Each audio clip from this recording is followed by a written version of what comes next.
Hello everyone, I'm here in my 2001 Corvette Z06. I'm going to share with you some of the latest progress on the steering wheel position sensor manipulator, as I call it, device down here, which I've been putting in some time on figuring out some different functions lately. In particular, what I call zone shift is what I'll be going over today. So just a quick backstory on what the zone shift thing is so normally when you're driving your Corvette, the electronic brake control module reads the information from the steering wheel position sensor. It shows up as two separate voltage values for a phase A and a phase B, and that changes as you turn the wheel. So I can give you a quick demo here. I'm going to be turning the steering wheel back and forth, and as I do, you can see the values changing. So I'm turning the wheel left right now. The angles of the steering wheel get negative, and I turn back to the right, and it becomes positive. So the issue I have to solve is when I have an angle kit installed in the car. In this case, I have the FDF Mini Mantis. I am tricking the electronic brake control module into thinking there's what I would call a correct amount of steering wheel angle for a given amount of wheel angle. And of course, with an angle kit, you get more wheel angle for a given amount of steering wheel angle. So all I'm doing is I'm basically just fooling or manipulating the electronic brake control module. And this screen I have showing kind of highlights that a little bit. So when it's at 0 degrees of steering wheel, so steering wheel is straight up and down, come back over here, and we're at 0 degrees. And then I turn the steering wheel right, and as I go further and further, you can see that on the left is the actual steering wheel angle, and on the right is the manipulated value. And so on these cars, depending on if you have any steering rack travel limiters, you can get up to about 450 degrees at full lock. And then the output of that is that the steering wheel, the effective steering wheel output in this case, is a lot higher. So I come back to center and back to 0 again. So the issue is my device doesn't really have the ability to sense when the steering wheel is further than about 180 degrees. So if you start the car here, which turns on the manipulator, then it can detect that the steering wheel is within a certain amount of center. So the problem is, if you get beyond 180 degrees, let's say here, so down here you can see the steering wheel is at 238 degrees, 236. Let's say I turn the car off right now, so you can see what it is, 234. Turn the car off, turns off the manipulator. Got my steering column locked. And then I'll go ahead and turn the car back on. And we'll watch what happens on the manipulator. So it kind of goes through its startup sequence. And I'll go ahead and go to the same screen. So before, remember, it was 234, and now it's showing negative 119. And so what that means is it has lost what it considers to be center. And so now what I can do, and my column is locked, let me fix that. There we go, a little jiggle of the key. So now I need to turn the steering wheel back to what is actual center. So this is actual center with the wheels pointed straight ahead. And it's showing down here basically a full revolution off, 360 degrees to the left is what it thinks the steering wheel is at.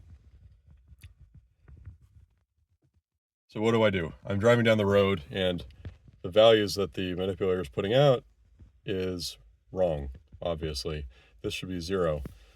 So the way I correct for that right now, and it seems to be working pretty well, that's what I'm sharing in this video, is I turn the steering wheel to the left, and as you can see, as I turn the steering wheel more and more left, these values get greater and greater. And I'm actually going to switch to a different screen on here. So there's kind of a lot of stuff going on here. This is just the raw data that the manipulator sees. The important one here is the top right value. It's the same as what we were seeing on the previous screen of the left side is the steering wheel angle that it's reading. So keep in mind, we're actually at about minus 60 degrees because it's 360 degrees shifted off. And we keep going. And right now I have it set to about 480 degrees either direction. If it reaches that, because the steering rack only has about 450 degrees of travel at the steering wheel. So I know that if I see a value larger than 450, in this case I picked 480, then once it reaches that, it knows that something's up and it needs to do what I call a zone shift. So right there, you saw on the very bottom right, a little X popped up once I got to minus 480. And so what that means is it knows it needs to do a zone shift now. So if I come back and I have it so that once the zone, which is the ZN, the -5, that's zone -5, that it's detecting, I need it to be close to center when it does its zone shift. That way it doesn't have a large jump in output values to the electronic brake control module. So right now I have it wait until it gets to zone 2 or zone -2. I'll say that again. It needs to get all the way to zone 2 or zone -2 in order to do its zone shift. And so each zone is 90 degrees. And so in this case, a zone shift means it's traversing 360 degrees or 4 zones. So once it gets to zone -2, then we're going to see a jump of 360 degrees or 4 zones. So it's going to go from zone -2 to zone +2.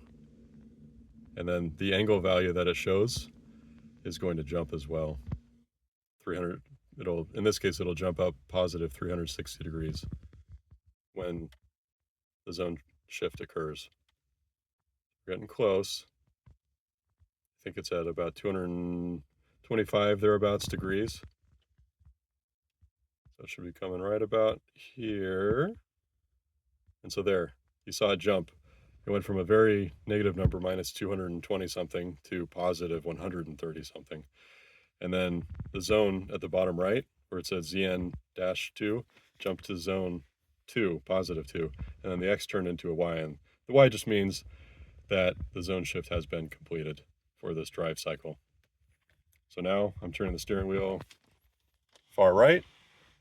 I just reached full lock to the right, which is about 400 degrees based on the steering rack travel limiters I have going on. So that's full lock right. Now I'm bringing the steering wheel back to center and now straight ahead. And as you can see, we are at in the top right, pretty much 0 on the steering wheel angle. So no faults. Normally you would hear a beep come from the electronic brake control module if it detected a fault or if it didn't like how the steering angle that it was reading jumped, and in this case it did not beep. I can even go into the DIC here and show you there are no codes for TCS, which is the electronic brake control module. So barring anything that happens during my testing while driving, I think I can call this a success. So I hope you enjoyed this little tutorial. It took longer than I thought it would, but I wanted to make sure you guys have all the information on why I'm doing this and what it's doing. And if you got any questions, let me know. And thanks for watching.